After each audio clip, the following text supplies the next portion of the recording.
Last week we talked about forgiveness and what an amazing tool that is when you get to practice it in the right way. So if you haven't watched that video, you can go back and do that, because it has everything to do with you. So when we talk about forgiveness, it doesn't mean that you let someone off the hook or that you forget that things happen. It's you doing things for you so that you can feel better.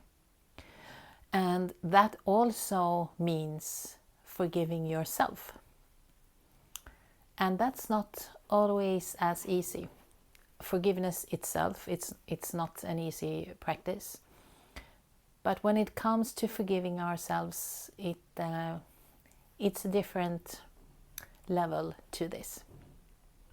So we are going to talk more about that today. So hi and welcome. This is Queenformation with Lena, and I am Lena. So this is a space for all you midlife women who feel a bit lost and disconnected in this part of your journey, this part of life. We have many times we've done everything for everyone and poured our heart and soul into making others happy, and we forgot a bit about ourselves.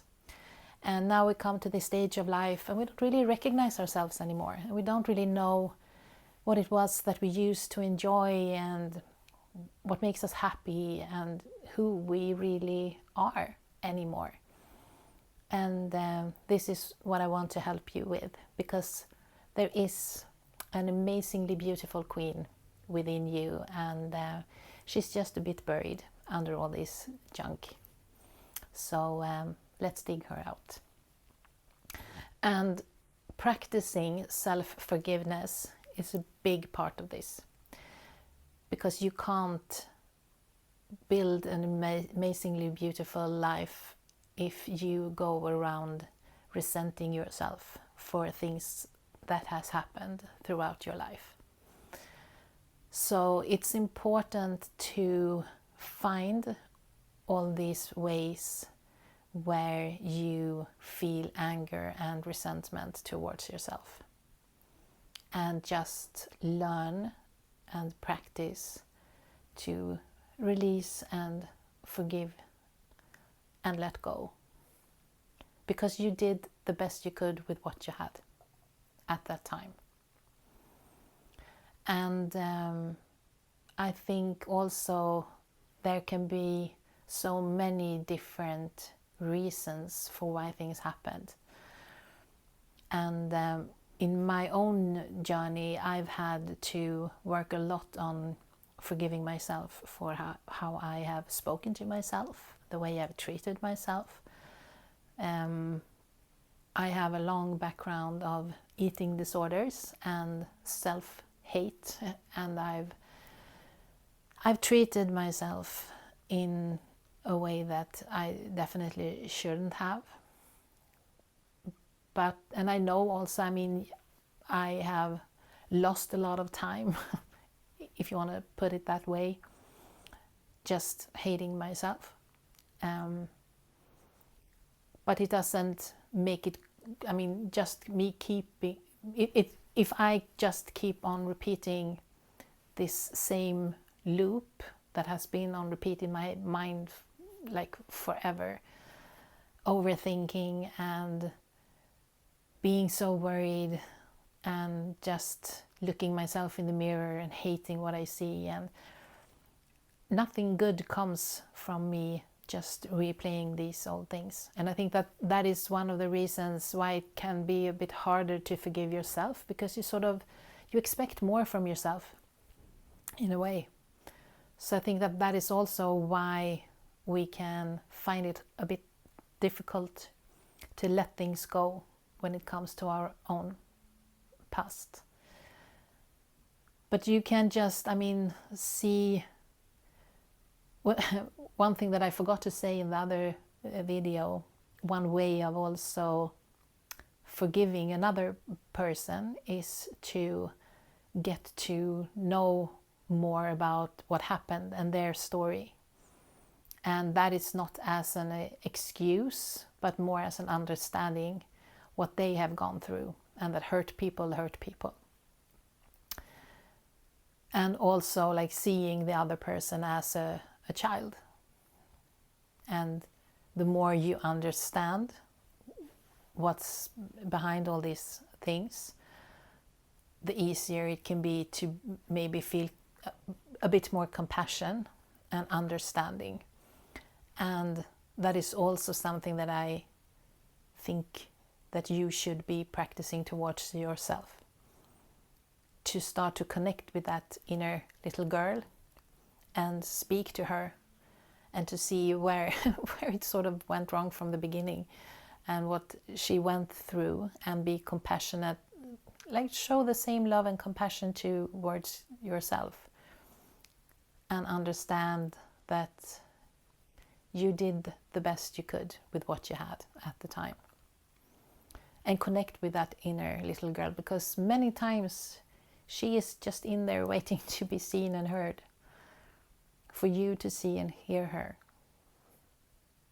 So practice love and compassion towards yourself, because I can guarantee you that it will be so much easier for you to move forward when you start to see yourself in that way. And I am someone also who I love to journal and write things out, because for me it becomes clearer when I have it on paper, when I can see things. So start writing things out. What it is that you want to forgive yourself for, the things that has happened. Because when you get them out of your head, I think it's easier to get an overview, a structure, and also an understanding. Because these are ways that you can tend to get stuck. So be more compassionate towards yourself and show yourself love and forgiveness. It's a very beautiful practice that you can do. Because you can't change anything that happened. You can't go back and change what happened. But you can release the grip that it has on you. And if you want help with this and to dive deeper into this type of work, this is part of what we do inside Unleash Your Worthy Woman, which is a program for midlife women where we get to cover all of these things. Forgiveness and self-love and self-worth and boundaries and all these things that we have neglected over the years and throughout our lives, so that we can get to know ourselves again and start to build a life that you enjoy living, and something that you can feel is yours. Because midlife, it's not the end at all. It's a beautiful beginning, and you have so much life. Yeah, life you do. But I was gonna say time, but it's kind of the same thing. You got life and time still to do stuff. And the more you get to know yourself, and the more love and compassion you can choose to show both towards yourself and to others, I think the whole world will benefit. Everyone around you will benefit from you feeling better. I guarantee it. So if you want more information on the program, just connect with me on any platform, and you can also send me an email. There is more information in the description. But for now, I just want to say thank you so much for being here with me today. And I look forward to seeing you again in my next video. Until then, lots of love.